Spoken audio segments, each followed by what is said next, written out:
मतदानासाठी रांगा 2-2, 3-3 तास रांगेत उभं राहत ताटकळत राहणं आणि हे सगळं टळटळीत उन्हामध्ये या उष्म्याच्या काळामध्ये हे चित्र पाहायला मिळालं आज खास करून मुंबईमध्ये जो मतदानाचा शेवटचा टप्पा सुरू आहे महाराष्ट्रातला 5वा टप्पा तो मुंबईमध्ये ठाणे आणि कल्याण डोंबिवली आणि नाशिक उत्तर महाराष्ट्रातल्या काही जागा अशा प्रकारे 13 जागांमध्ये मतदान सुरू होतं। पण खास करून मुंबईमध्ये आपल्याला या बातम्या प्रामुख्याने आज ऐकायला वाचायला मिळाल्या असतील, पाहायला मिळाल्या असतील। लोकांच्या रांगा, मतदान काही ठिकाणी होऊ शकलं नाही, उन्हामुळे उष्म्याचा त्रास झाला, काही लोक कंटाळून निघून गेले आणि या सगळ्याहून वाईट परिस्थिती म्हणजे यादीमध्ये नावच नसणं आणि त्यामुळे मतदानावर झालेला परिणाम पर्यायानं राजकीय पक्षांचे एकमेकांवर आरोप प्रत्यारोप, मग ते ठाकरेंच्या शिवसेनेने भाजपवर किंवा निवडणूक आयोगावर टीका करणं असो किंवा मग त्यांच्याकडून आलेलं प्रत्युत्तर असो, यामुळे पुन्हा एकदा निवडणूक प्रक्रिया मात्र चर्चेत आलेली आहे। नमस्कार, मी प्रसन्न जोशी, आपण पाहताय पुढारी न्यूजच्या यूट्यूब चॅनलवरचा आपला हा कार्यक्रम। चर्चा तर होणारच, चर्चा जेव्हा एखादा मुद्दा चर्चेत असतो, चर्चा जेव्हा एखादा मुद्दा चर्चेत नसतो आणि चर्चा जेव्हा एखाद्या मुद्द्याच्या मागचे असे मुद्दे की जे तुमच्यापर्यंत आणणं गरजेचं असतं तेव्हा चर्चा करावी लागते आणि म्हणून चर्चा तर होणारच। आजचा मुद्दा हा निवडणूक प्रक्रिया सुधारणा, त्या अर्थानं इलेक्टोरल रिफॉर्म्स अशा अर्थानं जरी असला तरी इलेक्टोरल रिफॉर्म्स हा मुद्दा फारच मोठा आहे। म्हणजे ईव्हीएम असावं की नसावं हा फार मोठा मुद्दा इलेक्टोरल रिफॉर्म्समध्ये खऱ्या अर्थानं येतो। पण त्याहून मोठा म्हणायचा झाला इलेक्टोरल रिफॉर्म्स तर निवडणुकीची सध्याची जी आपली एक प्रक्रिया आहे, आपण सगळे मतदान करतो, अगदी कोणी गर्भश्रीमंत असो किंवा फाटका फकीर असो, प्रत्येकाच्या व्यक्तीची एकच किंमत आहे, एकच मत आहे आणि ते मत आपण देतो। बहुमतानं जो खासदार निवडून येतो आणि त्या बहुसंख्य खासदारांद्वारे सरकार स्थापन होतं, त्यांच्याद्वारे पंतप्रधान ठरतो, अशी ही आपली संसदीय लोकशाही प्रक्रिया आहे। बहुमताचं साधं गणित आहे इथे।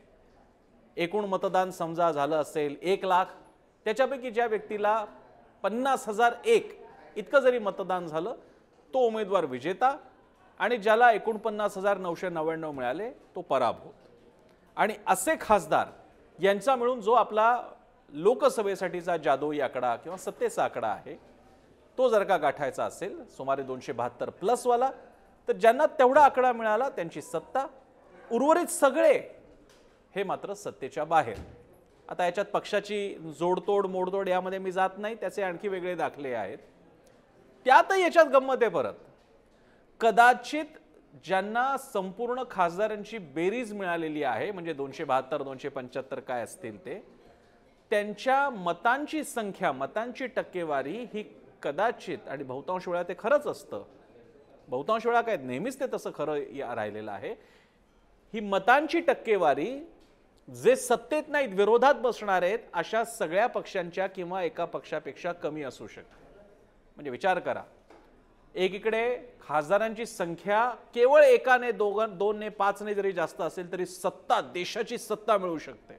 100% वोटिंग आपल्याकडे होत नाही, जे होतं तेच मुळात 55% ॲव्हरेजचं वोटिंग होतं। त्या 55% ॲव्हरेजमध्ये ज्याचं बहुमत तो खासदार त्या मतदारसंघाचा आपण म्हणतोय, म्हणजे त्या ठिकाणच्या मतदानामध्ये परत जो जास्त मिळतं। आता उदाहरणार्थ यावेळी मुंबईमधलं मतदान साधारणपणे एक 48% आसपास आहे सगळ्या मुंबईच्या 6 मतदारसंघांचं। म्हणजे थोडक्यात प्रत्येक मतदारसंघामध्ये ऑन एन ॲव्हरेज मतदान हे 45, 46, 47 किंवा अशाच कुठेतरी रेंजमधलं असणार। त्या 45 मध्ये ज्याला मतदान बहुमत मिळणार, म्हणजे समजा एखाद्याला मिळाले समजा 2 लाख मतं आणि दुसऱ्याला मिळाली 1,75,000 मतं, तर 2 लाखवाला निवडून आला, 1,75,000 मतं असलेला मात्र निवडून येणार नाही। तर अशा प्रकारे बहुमताचा विषय आहे, त्याच्यामध्ये आपण जायला नको, नागरिक शास्त्रामध्ये आपण शिकलेलो आहोत। अशा प्रकारे आपलं सत्ता बनते, सरकार बनते। त्यामुळे इलेक्टोरल रिफॉर्म्समध्ये अनेकदा हाही विषय आला की मेजॉरिटोरियन म्हणजे फक्त बहुमताच्याच गणितावरती चालणारी ही लोकशाही आहे का? आणि मग अशा वेळी जे छोटे मोठे समुदाय आहेत त्यांनी काय करायचं? पॉप्युलेशनचं म्हणजे आपल्या लोकसंख्येचं जे वेगळं प्रमाण आहे, उत्तर भारतात वेगळं आहे, दक्षिणेत वेगळं आहे। मग उत्तर भारतामध्ये खासदारकीच्या संख्या जास्त आहेत, सीट्स जास्त आहेत, दक्षिणेमध्ये कमी आहेत, मग त्यांनी काय करायचं? आणि तो मुद्दा आता चर्चेला पण येऊ लागलेला आहे। या सगळ्यासह इलेक्टोरल रिफॉर्म नावाचा मोठा विषय चर्चेला जाऊ शकतो। हे थोडं नमनाला घडाभरतील अशासाठी, कारण मी इतका मोठा विषय घेतलेला नाहीये, मी फार छोटा विषय घेतलेला आहे, मतदान प्रक्रिया, जो इलेक्टोरल रिफॉर्मचा छोटा भाग आहे, निवडणूक सुधारणेच्या अगदी छोटा भाग आहे, करण्याजोगा आहे. ईव्हीएम बद्दलही मी म्हणत नाहीये. ईव्हीएम बद्दल भरपूर चर्चा झाली. विरोधक म्हणत होते, जे ईव्हीएम विरोधक होते, एकेकाळी भाजप सुद्धा विरोधक होता, आडवाणींनी अगदी पुस्तिका वगैरे सुद्धा समोर आणली होती, अनेक मुद्दे मांडले होते. मग काँग्रेस आणि आता बाकीचे पक्ष सगळे ईव्हीएम विरोधक झाले, त्यांनी खूप मुद्दे मांडले, ईव्हीएम हॅक होतं का, नेमकं काय वगैरे. पण विविध प्रकारच्या प्रक्रियेतून पार पडल्यानंतर आता सुप्रीम कोर्टाने मोहर उमटवलेली आणि या पुढे तरी ईव्हीएम लगेच बदललं जाईल असं चित्र नाहीये. मी व्यक्तिशः कधी ईव्हीएम वरती संशय ना घेतलेला आहे ना कधी त्याच्या विरोधात माझं मत व्यक्त केलेलं आहे. कारण मला अशी खात्री आहे की देशभरातले इतके लाखो ईव्हीएम हॅक करणं, रॅन्डम सॅम्पलिंगने सुद्धा जर का बघायचं म्हटलं तरी ते प्रचंड अवघड आहे, गुंतागुंतीचं काम आहे, ते तसं काम केलं जाऊ शकत नाही. अर्थात हा वेगळा झाला. आपण इलेक्टोरल प्रोसेसच्या मतदानाच्या प्रक्रियेकडे येऊया, जे मुंबईच्या अनुभवाने समोर आलेलं आहे. या सगळ्या मतदान प्रक्रियेमध्ये महाराष्ट्रातल्या ज्या मी एक पत्रकार म्हणून टीव्हीतून बघत होतो, काही जाणवलेल्या गोष्टी म्हणजे मतदार याद्यांमध्ये नाव असणं आणि नसणं ही एक खूप वेगळी गोष्ट आहे. तुमच्याकडे आधार कार्ड आहे, पॅन कार्ड आहे, घराच्या वीज बिलावर, राशन कार्डवर तुमचं नाव आहे म्हणजे वोटिंग लिस्टमध्ये तुमचं नाव आहे असं होत नाही. वोटिंगच्या यादीमध्ये मी मागच्या वर्षीपर्यंत मतदान केलेलं आहे, त्यामुळे आता असणारच म्हणून मी आता पुन्हा यादी बघणार नाही, कारण मी गेल्यानंतर मला थेट स्वागत केलं जाईल असं असत नाही. या काही गोष्टीकडे प्रामुख्याने लक्षात आल्या. माझा स्वतःचा अनुभव असा आहे की माझ्याकडे माझा इलेक्शनचा तो जो प्रत्येकाचा एक नंबर असतो तो नंबरच माझ्याकडे नव्हता. मला नंतर स्लिप आली राजकीय पक्षांकडून आणि मला लक्षात आलं की हा माझा नंबर आहे. त्याच्यात सुद्धा मतदानाला गेल्यानंतर माझ्या लक्षात आलं की माझ्या आणि माझ्या आधीच्या वरच्या एका माणसाच्या नावाच्या दोन्ही ठिकाणी वेगळ्याच माणसाचे फोटो होते. संबंधित व्यक्तीने मला व्यक्तिशः ओळखलं, शिवाय माझ्याकडे माझे आयडेंटिटी प्रूफ्स होते, म्हणून मला मतदान करता आलं. पण हे सगळे घोळ आहेत. सांगायचा मुद्दा असा की तुम्ही मतदानाच्या पूर्वी जेव्हा याद्या चेकिंगची प्रोसेस सुरू झालेली असते, याद्या तपासण्याचं काम सुरू झालेलं असतं, निवडणूक आयोग आवाहन करत असतो, तेव्हा मतदानाच्या आधी कृपा करून स्वतःची यादी चेक करून घ्या, त्यासाठीचा पत्राचार करा, जाऊन भेटा त्यांना. अर्थात असं होऊन सुद्धा माझे काही नातलग आणि ओळखीच्या लोकांनी सांगितलेले की सगळ्या प्रकारची ॲप्लिकेशन करून झाली पण आमचं नाव मतदार यादीत समाविष्टच होत नाहीये. इथे मात्र निवडणूक आयोगाकडेच बोट दाखवावं लागेल. निवडणूक आयोगाला याची दखल घ्यावी लागेल, त्यासाठी मेकॅनिझम बनवावा लागेल. तुमच्या ऑनलाईन फॉर्मचा उपयोग होत नाहीये हे स्पष्टपणे सांगावं लागेल. आणि त्यासाठी निवडणूक आयोगाला लोकांपर्यंत पोहोचण्यासाठी ती ऑनलाईन प्रक्रिया अधिक त्वरेने अधिक चांगली कशी करता येईल यासाठी प्रयत्न करावा लागेल. अन्यथा मग निवडणूक आयोगाला आणि कोणालाही हे बोट दाखवण्याचा अधिकार नाही की लोक मतदान करत नाही. त्यामुळे हा एक मुद्दा इथे लक्षात घ्यावा लागेल.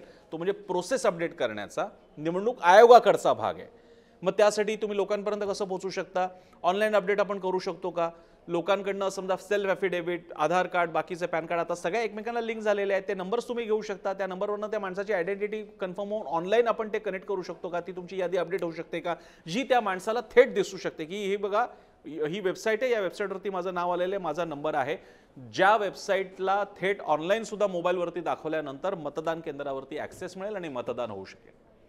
याच्यातल्या काही गोष्टी मला माहीत नसतील, त्या तांत्रिक बाबी असतील, पण निवडणूक आयोगानं त्या लोकांसाठी शक्य करायला हव्यात. हा त्याच्यातला एक मुद्दा झाला. दुसरा मुद्दा जाणवला तो असा की उन्हाळ्याचा काळ. लोकसभा उन्हाळ्यात येते आणि महाराष्ट्रातली विधानसभा निवडणूक ही ऑक्टोबरच्या सुमारास येते. दोन्ही आपले उन्हाळ्याचे काळ आहेत. यावेळचा उन्हाळा अधिक कडक असा मानला जातोय. कधी न बघितला इतक्या प्रकारचा उकाडा अगदी मुंबईसारख्या समुद्रालगतच्या शहरात किंवा साधारणपणे नाशिक, पुणे हे एक बरं वातावरण असलेली शहरं मानली जातात. पश्चिम महाराष्ट्रातली शहरं सुद्धा, तिथे सुद्धा प्रचंड मरणाचा उकाडा पाहायला मिळाला. या सगळ्या परिस्थितीमुळे या टेम्परेचरच्या बाबतीत काही विचार करता येईल का? आता हा विचार कसा असू शकतो? पुन्हा आपण इकडे इमॅजिन करू शकतो, शक्यतांचा बाबतीत विचार करू शकतो. एकतरी शेड्यूल हलवता येईल का? आता हे हलवण्याच्या बाबतीत अडचणी आहेत. तुम्हाला परीक्षांचा विचार करावा लागतो, तुम्हाला सुट्ट्यांचा विचार करावा लागतो, तुम्हाला पावसाचा विचार करावा लागतो, तुम्हाला शेतीवाडीचा विचार करावा लागतो, या सगळ्याचा विचार करावा लागतो निवडणूक आयोगाला. याची मला कल्पना आहे. निवडणूक आयोगाच्या थेट मुख्य अशा ज्या प्रेस कॉन्फरन्सेस असतात ज्याच्यात ते निवडणूक आयोग शेड्यूल जाहीर करतं, त्यावेळी निवडणूक आयोग या प्रक्रियेला सगळ्यांसमोर सांगतं की आम्ही या डेट्स आणि अशा प्रकारे टप्पे का निवडलेले आहेत. आता सुद्धा देशात जे 60 टप्पे होत आहेत याच्याबद्दलची जी प्रेस कॉन्फरन्स झाली होती त्याच्यात सुद्धा निवडणूक आयोगानं हे सांगितलेलं की आम्ही 60 टप्पे का केले, आमच्यासमोर काय आव्हानं होती. त्यामुळे निवडणूक आयोगासमोरची ही भौगोलिक, सामाजिक, राजकीय, शैक्षणिक, वातावरणीय सुद्धा आव्हानं मान्य करून हे मात्र मान्य करावं लागेल की उन्हाळा हा काळ मात्र या आपल्या भारतीयांना, आपल्या सगळ्या भारतीयांना आता मतदानासाठी अशा प्रकारे अवघड होत चाललेला आहे. तो मोटिवेटिंग नाही आहे. आधीच काय कमी गोष्टी आहेत तर त्याच्यामध्ये पुन्हा मतदानासाठी वेळ द्या, तो वीकडे असेल. पुन्हा मी त्याच्याकडे थोडंसं पुढे येईल, पण आता स्पर्श करतो. ज्याला कामाचे दिवस म्हणतात तर मग आणखी अडचण होते. एक तर कामाचा दिवस, त्यात परत या उन्हामध्ये तिकडे जा, उभं राहा, लाईन लागली. सकाळी सगळ्यांनाच हे म्हणणं सोपं आहे, सकाळी लवकर जाऊन मतदान का नाही करायचं, सगळ्यांना म्हणणं सोपं आहे. हे सगळ्यांना शक्य होतच असं नाही, असा फार मोठा वर्ग आहे. त्यामुळे उन्हाळ्याच्या बाबतीत विचार करत असताना, आणि इकडे हे पण विचार करावा लागेल, फक्त नुसता उन्हाळ्याचा नाहीये, 5 वर्षाची मुदतच इथे संपते.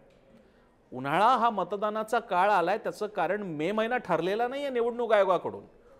संपूर्ण 5 वर्ष जी काय आता शेवटचं आपलं 5 वर्षाचं सरकार पूर्ण झाल्यानंतर ज्या गोष्टी 90च्या 2000च्या नंतर येत आलेल्या आहेत, ती सगळी केंद्रीय सरकारं संपलेली आहेत. मार्च एप्रिलला निवडणूक आयोगाकडनं आचारसंहिता लागू होते, मे महिन्यामध्ये निकाल येतो, जून पासून सुरू होतं आणि पहिलं अधिवेशन पावसाळी अधिवेशन असतं. त्यामुळे इथे आपल्याला काही वेगळा विचार करावा लागेल. एक, सत्ता कायम ठेवून मतदान प्रिपोन करून रिझल्ट होल्डवरती ठेवता येतील का, किंवा काळजीवाहू सरकार असेल आणि रिझल्ट डिक्लेअर होऊ शकतात का. हे मतदान अधिक टप्प्यांमध्ये करता येऊ शकतं का. हे मतदान आपण तुलनेनं जरा थंडीच्या जवळ, कारण उत्तर भारतामधली थंडी एप्रिलपर्यंत असते, महाराष्ट्रामध्ये उकाडा तसा मार्चपासूनच सुरू होतो, पण मे महिना, एप्रिल आणि मेच्या दरम्यान जो तळपता उन्हाळा असतो अगदी मे महिन्यातला खास करून, त्या बाबतीत काही वेगळं करता येईल का, या बाबतीत विचार करावा निवडणूक आयोगानं. खरं तर देशभरच दिसला जाणारा यावेळी भारतामध्ये काश्मीर ते कन्याकुमारी, कदाचित काश्मीरचा फक्त अपवाद वगळता आणि ईशान्येतली काही भाग वगळता सगळा भारत होरपळत होता. सगळीकडे उष्णतेच्या लाटा पाहायला मिळत होत्या, त्रास होत होता. दक्षिण सुद्धा अगदी जी साधारणपणे कधी उष्म्यासाठी ओळखली जात नाही, त्या दक्षिणेमध्ये सुद्धा उकाड्याचा प्रचंड त्रास लोकांना झालेला आहे. यावर विचार करावा लागेल. दुसरा विचार वीकडेचा, मी ज्याच्या मगाशी म्हणालो तसा, हा वर्किंग डे आहे. कदाचित सरकारी किंवा अन्य कर्मचाऱ्यांना सुट्ट्या मिळत असतील, त्या प्रत्यक्षात मिळत असतील, मी नुसतं म्हणत नाही मिळत नाहीत, प्रत्यक्षात मिळत असतील आणि त्यामुळे मतदान करता येत असेल. असंख्य ठिकाणी अशा प्रकारे सुट्टी घेणं हे बोलणं जरी सोपं असलं तरी सगळ्यांनाच ते जमतं असं नाही. आणि त्यासाठी निवडणूक आयोगाला, आणि ही पुढची एक महत्त्वाची सूचना मी माझ्याकडनं मला तरी वाटतं की ही केली पाहिजे, मतदानाची वेळ आता जी सकाळी 7 ते संध्याकाळी 6 पर्यंत आहे ती रात्री 9 पर्यंत ठेवली पाहिजे, जेणेकरून सकाळचा हा गोंधळ काही उरणार नाही आणि मोठ्या संख्येनं जी वर्किंग पॉप्युलेशन आहे ती त्यांच्या घरी आल्यानंतर, मी म्हणतो 9 काय 10 वाजेपर्यंत पण ठेवायला हरकत नाहीये. 5 वर्षातून एकदा हे मतदान होणार आहे, ते येत्या आल्यावरती करू शकतात किंवा आपल्या घराच्या वाटेवरचं जिथे कुठे मतदान केंद्र असेल तिकडे करू शकतात. त्याहून सुधारणा करता आली जर का, की तुमचं कुठल्याही ठिकाणी मतदान तुम्ही करा, ते तुमच्या मतदारसंघामध्ये गणलं जाईल. आणि आता इलेक्ट्रॉनिक काळामध्ये ते शक्य सुद्धा आहे. असं काही केल्यास लोकांना ह्या प्रत्येक मतदारसंघाच्या बाबतीतलं जो एक बंधन येतं, मतदारसंघ माझ्या भागातली शाळा किंवा कुठलं तरी कार्यालय, तिथे जाऊन मी मतदान करणार, यावरती काही उपाय शोधता येतो का, हे निवडणूक आयोगाने याचा विचार करायला हवा. रात्रीची वेळ लक्षात घ्यायला हवी. दिवसा सध्या हा ऊन आणि उन्हाळा असाच वाढत जाणार आहे. सकाळी सगळ्यांनाच बाहेर पडणं शक्य होत नाही, दिवसभरात कामं असतात, उन्हाचं दुपारी कोणी बाहेर पडत नाही. संध्याकाळनंतर मतदान करायचं म्हटलं तर 6 वाजता मतदान आत्ता बंद होतं आपल्याकडे. त्यामुळे जर का आपण 9 ते 10 वाजेपर्यंतची ही वेळ केली सुरक्षेच्या व्यवस्था ठेवून, तर मोठ्या संख्येनं माणसं वळायची शक्यता वाढते. दिवसभरातली कामं झालेली असतात, संध्याकाळची वेळ असते आणि मग लोक मतदान करण्याची शक्यता आणखी वाढू शकते, असं एक मला वाटतं. याच्या पलीकडे मतदानाचा सगळा काळच, म्हणजे आता आपण काय करतो, एका दिवसात मतदान करतो. दिवस ठरला, सकाळी 7 ते संध्याकाळी 6, 1 दिवसात मतदान. हा 1 दिवस नेमका कुठून आला? अर्थातच तो सोयीसाठी आला, प्रशासकीय सोयीसाठी आला. किती काळ सरकारी कर्मचारी गुंतवायचे त्या एवढ्या प्रचंड टप्प्यामध्ये. एक एक टप्पा हा आपला अनेक राज्य कव्हर करणारा असतो आणि आपल्या एकूण त्या राज्यांचं क्षेत्रफळ एकत्र केलं तर एखाद्या देशाचं क्षेत्रफळ निघेल. हे मान्य करून सुद्धा हा 5 वर्षातून येणारा प्रक्रियेचा भाग आहे, सरकार ठरवणारा हा प्रक्रियेचा भाग आहे. आणि त्यामध्ये जर का लोकांचा सहभाग आपल्याला हवा असेल, जे मुळातच 55% आपलं ॲव्हरेज आहे भारताचं मतदानाचं, ते वाढवायचं असेल, तर आपल्याला लोकांच्या सोयी दृष्टीने बघावं लागेल.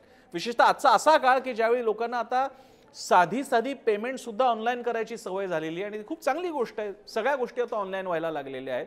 लोक आता रेल्वे स्टेशनचं तोंड बघत नाही फ्लाईट ट्रेन बुक करण्यासाठी, आणि अशा अनेक सरकारी गोष्टी सुद्धा ॲप्लिकेशनसाठी असतील वगैरे. त्या ठिकाणी तुम्ही लोकांकडनं, आजच्या पिढीकडनं आणि लोकांकडनं अपेक्षा करता की कुठली तरी यादी बघा, त्यात नाव चेक करा, मग त्या केंद्रात जा, त्याच्यात तासनतास थांबा आणि मतदान करा. आता ते पिढी हळूहळू मागे पडत चाललेली आहे. नवी पिढी येते. ऑनलाईन काय ते सांगा, मोबाईलवरनं काय ते सांगा, आणि हे आजच्या काळात शक्य आहे. हे थोडंसं पुढचं आहे पण हे आजच्या काळात शक्य आहे. आज फेस स्कॅन होऊ शकतो, डेटा इन्क्रिप्टेड असू शकतो, मोबाईलवरनं सुद्धा मतदान होऊ शकतं आणि काही प्रमाणात ते प्रायोगिक पातळीवरती झालं सुद्धा आहे. तर याचा विचार होऊ शकतो का आपल्याकडे? अनेक राजकीय पक्षांमधल्या थिंक टँकमधली मंडळी याच्याबद्दल व्यक्तिगत पातळीवरती बोलत असतात. ते प्रत्यक्षात येणं काही बाबतीत अवघड सुद्धा आहे. दबाव आणला तर काय, अशा एखाद्या लोकांवरती कोणत्याही प्रकारचा दबाव किंवा काही जर का आमिष दाखवलं गेलं किंवा कोणत्याही प्रकारचे अन्य रिसोर्सेस कोणत्याही कारणांमुळे जर का ते प्रभावित करण्यात आलं मतदान तर काय, हे सगळे मुद्दे असले तरी सुद्धा या ऑनलाईन मतदानाचा विचार इथे केला गेला पाहिजे. एकाऐवजी 2 दिवस ठेवू शकतो का आपण मतदान, याचाही विचार करायला हवा. मग कोणी म्हणू शकतो मग 3 का नाही, मग 4 का नाही, हे खरं आहे. पण 2 दिवस यासाठी की त्या मतदानाच्या दिवसानंतर अनेक गोष्टी येऊ शकतात, जुळू शकतात, कामाच्या गोष्टी असू शकतात. तर 2 दिवस हा आपल्याला एक, आता 2चे 3 का नाही, हा जसं याला जसं लॉजिक नाही तसं एकच का ठेवायचं, तर त्याचं जे लॉजिक आहे ते प्रशासकीय लॉजिक आहे, ते लोकांचं लॉजिक नाही आहे. आणि त्यासाठी जर का 2 दिवसांचं मतदान ठेवता आलं तर व्यवस्थेवर थोडा ताण येईल 5 वर्षातून एकदा, मात्र लोकांसाठी मतदानाची अधिक स्थिती कायम राहू शकते. पुढचा आणखी एक मुद्दा, या सगळ्या काळात जर का लोकांचं मतदान राहिलं असेल, आज असंख्य लोक आहेत की ज्यांना आमचं वोटिंग लिस्टमध्ये नाव नव्हतं, मी आलो तिकडे नाव मला मिळालंच नाही, आणि बाकीच्या कुठल्या तक्रारी असतील, पण ते मतदानासाठी आलेले आहेत आणि त्यांचा मतदानाचा अधिकार ते बजावू पाहत आहेत. आपल्या इथे मतदानाच्या प्रक्रियेच्या तांत्रिक बाजू या मतदानाच्या अधिकारावर हवी ठरत आहेत, जे ॲक्च्युली उलटं असलं पाहिजे. मतदानाचा अधिकार महत्त्वाचा असला पाहिजे, सगळ्या प्रक्रिया त्याच्या जोडीला त्याच्यासाठी काम करायला असल्या पाहिजे. आणि यासाठी जर का प्रसंगी तिकडे एक क्वांटिटीमधलं मतदान जाणवत असेल, हा सगळा निर्णय तिथल्या स्थानिक राजकारणी, जनता आणि अधिकाऱ्यांनी घ्यायचा आहे, तर तिथे मतदान पुन्हा करायचाही विचार करायला हरकत नाही. एक विशिष्ट प्रमाणात मतदान झालंय का, सगळ्या राजकीय पक्षांचं मत आलंय का की हे मतदान पुरेशा प्रमाणात झालेलं आहे, मग ते कमी असलं तरी हरकत नाही, पण एकमतानं तर एक दुसरा दिवस आणखी मतदानाचा द्यावा. आणि त्याद्वारे मतदानासाठी एक आणखी संधी, राजकीय पक्ष सुद्धा समाधानी होतील, आणखी एक संधी मिळालेली आहे. ज्यांना ज्यांना शक्य आहे कदाचित त्याच्यामध्ये, इव्हन याच्यामध्ये सुद्धा त्या यादी अपडेट करता आली त्या संबंधित व्यक्तीची, तर आणखी चांगलं. मी पुन्हा सांगतोय, प्रोसेसेसना आपण अधिकाराच्या वरती ठेवतोय ते चुकीचं आहे. काय वाटेल तो त्रास झाला असेल तर तो सहन करायचा सरकारने, केंद्र सरकारने, निवडणूक आयोगानं, मात्र त्या मतदानासाठी तयार असणाऱ्या माणसाचं मत नोंदवून घेणं ही जबाबदारी यंत्रणेची आहे.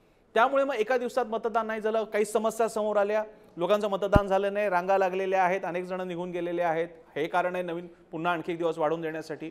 मोठ्या संख्येने अशा तक्रारी आलेल्या आहेत की आमची नावच सापडलेली नाही आहेत, आम्ही मागच्या वेळेपर्यंत मतदान करत होतो, आज झालेलं नाही आहे, अशी संख्या मोठी आहे का? या बाबतीत जर का सगळ्या राजकीय पक्षांच्या प्रतिनिधींचं, आणि ते प्रतिनिधी असतात प्रत्येक बूथ मतदान केंद्रापाशी, त्यांचं आणि निवडणूक अधिकाऱ्याचं आणि जनतेचं एकमत जर का झालं, ही व्यवस्था ठरवावी लागेल. तर मतदान सुद्धा पुन्हा म्हणण्यापेक्षा मी पुन्हा नाही म्हणत आहे त्या मतदानाला जोडून एक्सटेन्शन झालेली मतं रेकॉर्ड होतील आणि आणखी एक दिवस त्याला अलॉट केला जाईल. प्रोसेस थोडीशी उशिरा होईल, 1 महिन्यात संपायची 2 महिन्यात संपेल, पैसे सुद्धा लागतील, पण शेवटी हा 5 वर्षाला सरकार ठरवणारा विषय असेल तर तेवढे कष्ट आपल्याला घ्यायला हवेत, खर्च तेवढा आपल्याला करायला हवा. हे 3-4 मुद्दे मी याच्यामध्ये सुचवू इच्छितो एक नागरिक म्हणून. याच्यातून थोडासा मी सुद्धा गेलोय, म्हणजे मला इतका त्रास झाला नाही जेवढा आज मला लोकांचा त्रास बघायला मिळाला. पण जर का केवळ फोटो मॅच झाला नाही आणि संबंधित व्यक्ती, मी पत्रकार असल्यामुळे ओळखला गेलो आणि माझ्याकडे सगळे डॉक्युमेंट्स होते म्हणून, पण कोणी बोटच ठेवायचं म्हटलं असतं की फोटो मॅच करत नाही, ज्याच्यात मला दिसते की माझ्या आधीच्या एका माणसाच्या ठिकाणी त्याच माणसाचा फोटो आहे जो माझ्या ठिकाणी सुद्धा लागलेला आहे, तर मग ही चूक माझी कशी, जर का मी बाकी सगळ्या अटींची पूर्तता करत असेल. मला खात्री आहे याच्यापेक्षा वाईट अनुभव अनेकांना आलेले आहेत, नावच नाही आहेत, लिस्ट म्हणजे कुटुंबामधले बाकी सगळ्यांची नावं नाहीत आणि मुलाचं नाव आहे, अशा लोकांचं काय झालं असेल. म्हातारे लोक सुद्धा असतील, वृद्ध मंडळी असतील की ज्यांना आम्हाला मतदानाची शेवटची आता काळ उरलेला आहे, आम्हाला आमचा अधिकार बजावायचा आहे, त्यांचं काय. तरुण पहिल्यांदा मतदान करणारे असतील त्यांना जर का ती संधी नाकारली गेली तर त्यांना काय वाटेल की आपण पहिला यापुढे जेव्हा 18 पार करून ते 22, 23, 24 वर्षाचे होतील तेव्हा करतील ते करतीलच, पण 18व्या वर्षीचं पहिलं मतदान जर का कोणाचं मिस झालं तर त्याला काय वाटेल? जर का निवडणूक आयोग ही जाहिरात करत असेल की एक वोट महत्त्वाचा आहे तर त्या एक वोटसाठी काम करावं लागेल, नवे मार्ग शोधावे लागतील, अभिनव विचार करावा लागेल असं मला वाटतं. आणि त्यासाठीच ही चर्चा. तुम्हाला काय वाटलं? तुम्हाला याच्यातले कुठले मुद्दे ॲड करायचे वाटतील का? जरूर ॲड करा. या यूट्यूबच्या खाली मी तुमच्या कमेंट्स पाहत असतो. हा चॅनल सबस्क्राईब करा, शेअर करा. आणि पुढारी न्यूज फेसबुक, ट्विटर, इंस्टाग्रामवर आहे. मी स्वतः फेसबुक आणि ट्विटरवर आहे. आम्हाला तुम्ही फॉलो करू शकता, संपर्कात राहू शकतो आपण. आणि सगळ्यात महत्त्वाचं म्हणजे पुढारी न्यूज पाहत राहा तुमच्या टेलिव्हिजन चॅनलवर, टीव्हीवर दररोज.